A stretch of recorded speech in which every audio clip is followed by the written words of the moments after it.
Hi guys, and welcome back. And today we get on with finishing the Dio base, putting a bit of mud down, a little bit of snow and some water. And this will be the second last video in the Panther Buddy Build series that I'm doing with Steve Mottram. And the next one will be the final reveal. Take the time to check out Steve's channel and have a look at his Panther Build video. You'll be very pleased that you did, because you'll be looking at an award building model builder. Description will be down below, and also there'll be a link at the end screen of this video.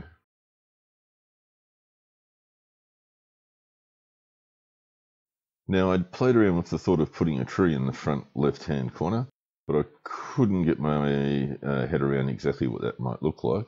So I decided to go back to these little bushes, which I think I've shown you before. I've used them in another Dio. So yeah, just in the left-hand front corner, and then I thought I'd also use them to hide the bolts that I use to secure the tank. So just a matter of cutting them out, trimming around the bottom, and whacking them in place with a little bit of white glue.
So my mud isn't terribly sophisticated. It's sifted dirt from my own backyard, which I then sift again to get finer and finer, and just work it through the smaller sieve that I have to get my final result. And then just to add a little bit of variation to the color, just use some of the pastels and scrape some brown, dark brown, and some black into there, just to sort of break up the color a little bit. And so all my Dio bases don't look like my backyard, which isn't probably typical of the Ardennes. Not that I know whether this is or not, but humour me, it's mud.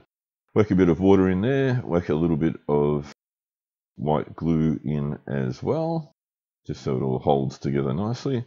And I wanted a nice slushy, pasty type consistency to put down under the tracks. And here I am now, just getting it down in its sort of general position with the Magnum icicles stick. I don't know if guys outside of Australia, if you get Magnums, but if you can find them, I'd strongly recommend you go after them, because they are an excellent ice cream. Super thick chocolate on the outside, and they're very, very good.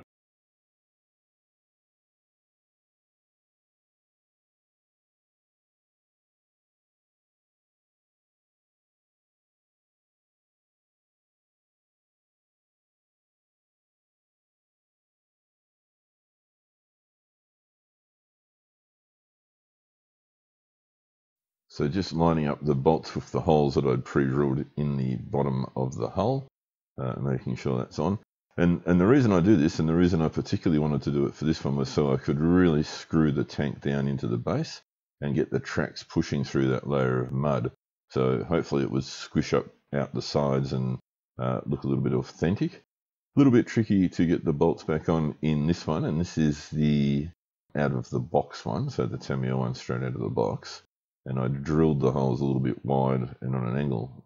As you can see, I'm a bit tricky.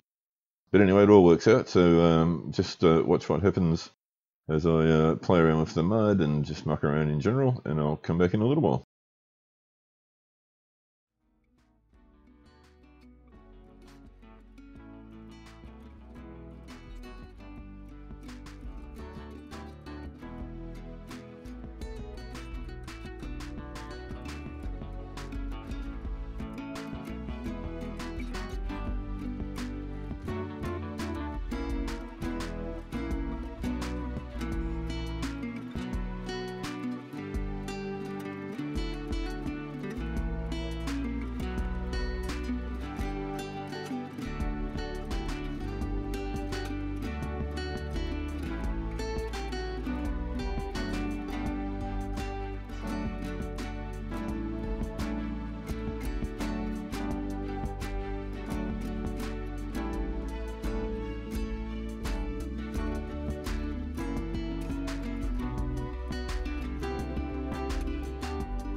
I also added in a little bit of static grass and mixed that in with the mud, as well as sprinkling it in and then sort of stomping it in with the brush, just to again give some variation and see a little bit of fibre coming through the mud. Mud's not necessarily all just pure dirt, and this is supposedly a reasonably cut up field with lots of transports having gone over it in the more recent times.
So I picked up a set of this precision ice and snow, and I think it's pronounced Cryocell, and this is a fine.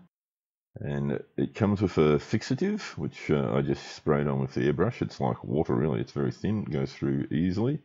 Got a little sieve, and you just literally sprinkle it on. So I will cover the pack in more detail in the next nips, which will be the video that comes out after the final reveal of this. I'm on holidays for a couple of weeks now, leading into Easter, so that all should happen relatively quickly next week. And I probably need a little more practice because it goes on quite heavily, and I panicked a little bit, and as you can see, just sort of blowing a little bit away there. But what I found was if you use the airbrush, that'll blow off a lot of the sort of residue that's sitting on the surface. And then subsequently I found when I sprayed it with the gloss varnish, that also took it down a little bit. So I think it ended up looking really good. It's hard for me because I've never seen snow, to be honest. We have had one or two little falls of snow here where I live, but it's literally melts as it hits the ground. So all I know about snow is what I've seen on TV and what I've seen you guys do with your dioramas. So happy to get any feedback whether I've missed the mark altogether or not, but I think it looks all right.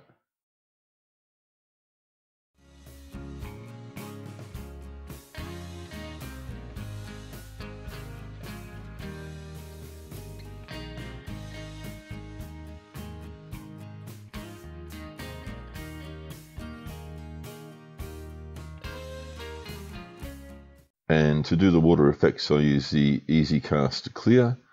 It's a 2-part resin and very easy to work with.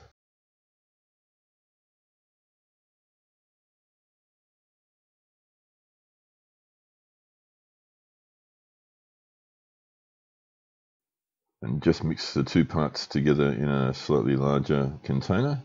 And then to add that, use some of the resin compatible colouring, just a little dot. It doesn't need very much, just to make a little bit of murky water up. And just chucked in a little twig from the garden just to add a little bit of realism.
And you just need to give it a quick burst with the open flame, and that will get rid of any of the little bubbles that might have come to the surface. I really need to get myself a decent little torch because I pretty much burnt every hair off my hand using the cigarette lighter like that. So kiddies, don't do this without parental supervision. That's an official warning. And then once that was done, I just leave it to set, and I leave it for a good 24 hours at least, and cover it with, in this case, just the kit box lid, to make sure that dust doesn't settle on it and become permanently affixed to the water's surface.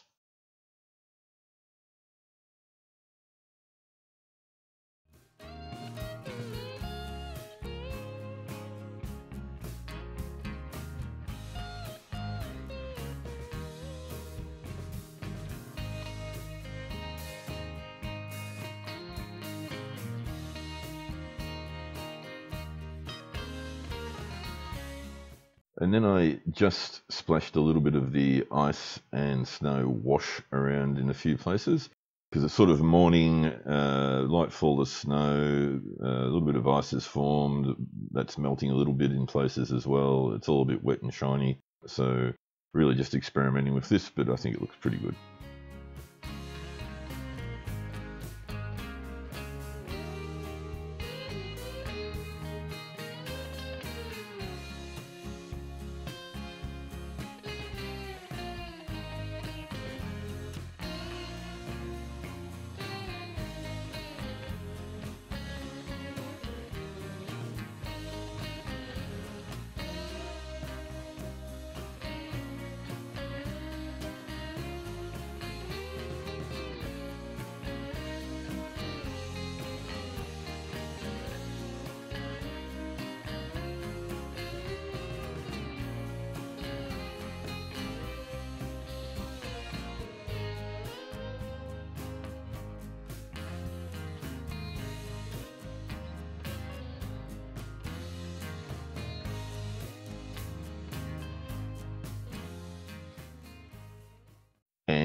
also wanted to have a few icicles just hanging off, probably mainly the barrels and maybe just a little bit at the front of the lower hull.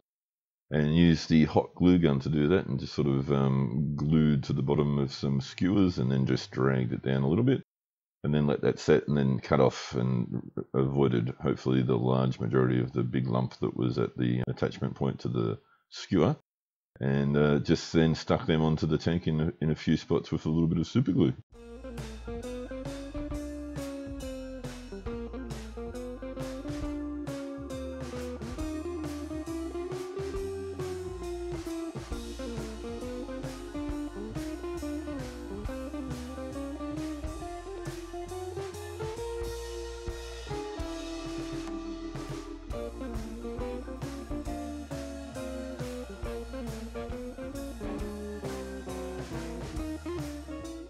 And then finished everything up by painting the two figures. So this first one is the straight out of the box Tamiya kit, the stock standard figure. The only thing that I had to do with it was the left arm, which was sort of pointing straight down as it builds by the instructions. Wouldn't let him sit nicely in the turret, so I just had to sort of bend the elbow a little bit to get that to fit in nicely. Otherwise, pretty happy with how the figure came out. I thought the painting worked out pretty well. The second figure for the Pimped Panther was a resin figure, and again, I like resin figures. They usually have a nice bit of detail about them, and if you prep them well and wash them and prime them, they behave pretty much like the styrene figures do. And again, quite happy with my work. Thought that came up pretty nicely as well. I won't do a full final reveal here. The next video, which will come out very, very quickly, I promise, will be the full end of the project final reveal, and also my thoughts on the difference between the out-of-the-box build and the pimped version.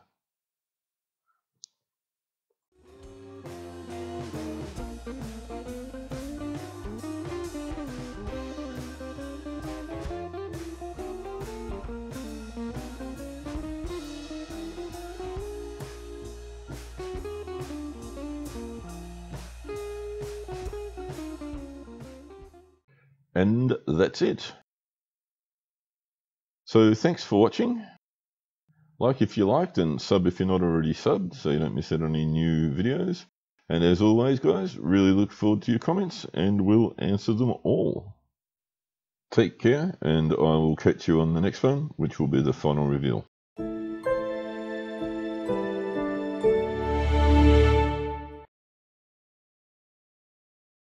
Don't forget to check out Steve's channel by clicking on the link, our award-building model